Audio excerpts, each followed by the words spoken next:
So for this question, um, I grew up in church, and I didn't just grow up in church. I grew up in ministry. I come from a line of pastors and evangelists, and one thing that was instilled in me is that God can help you through any situation. That was really drilled into me as a kid growing up.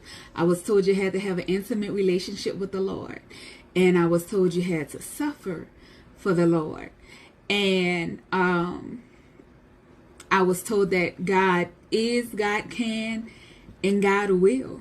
That's what I was taught growing up. So people talked about how amazing Jesus Christ was and how he's a deliverer and a healer. I wanted to see if it was true.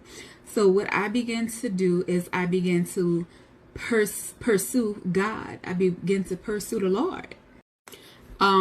So they say you have to have an intimate relationship with Jesus Christ. So one thing I used to do, because this is what I knew of intimacy, because they would teach you what to do, but not how to do. So when they would talk about intimacy, what I knew about intimacy from television is dim lights, candles.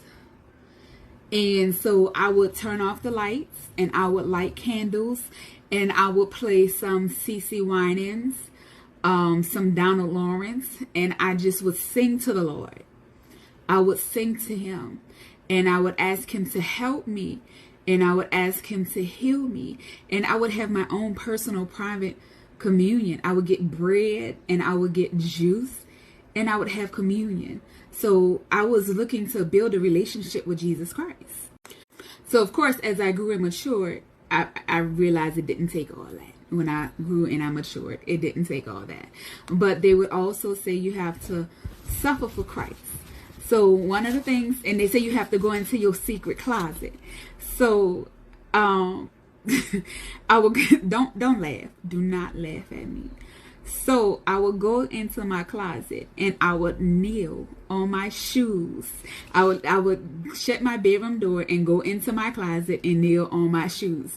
And the kneeling on my shoes was suffering for me, because that was hurt. I was kneeling on shoes. It hurt.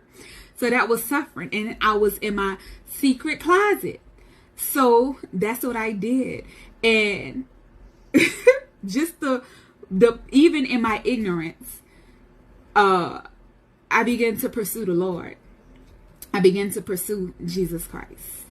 And in my pursuit of him, he got me to where I needed to be, and the people that I got around to help me, to really teach me what it is to go into your secret closet, what it really is to have an intimate relationship with the Lord, what it is to really suffer. So the first step was I began to pursue him, and he led me where I needed to be. I also had some resources. I have resources. I have a lot of resources. The best resource that I have is this one. This is the best resource. I've read this book.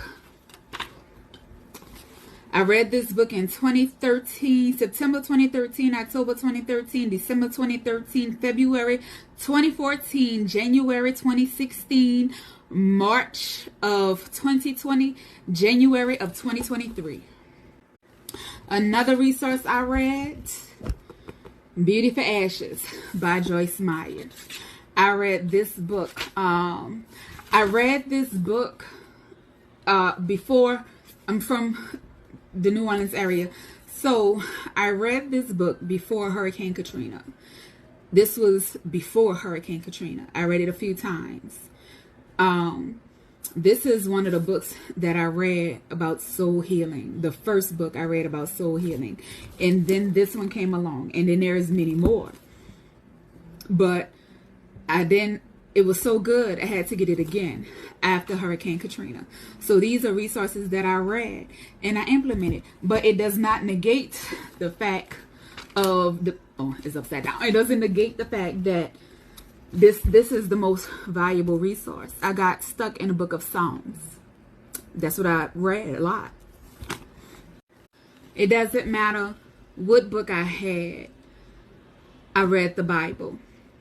And one of my favorite book of the Bible is the book of Psalms, because I love how David spoke about the Lord.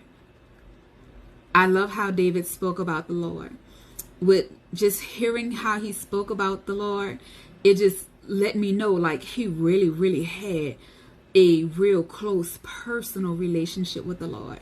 And that's one of the reasons why I actually love CeCe Winans, because if you listen to her sing, that like CeCe Winans is my favorite person. So if you listen to her sing, the words she say, you can tell people who really have a relationship with Jesus Christ. I spent a lot of time listening to her because music brings healing. Music can bring destruction or it can bring healing. So that answers that question.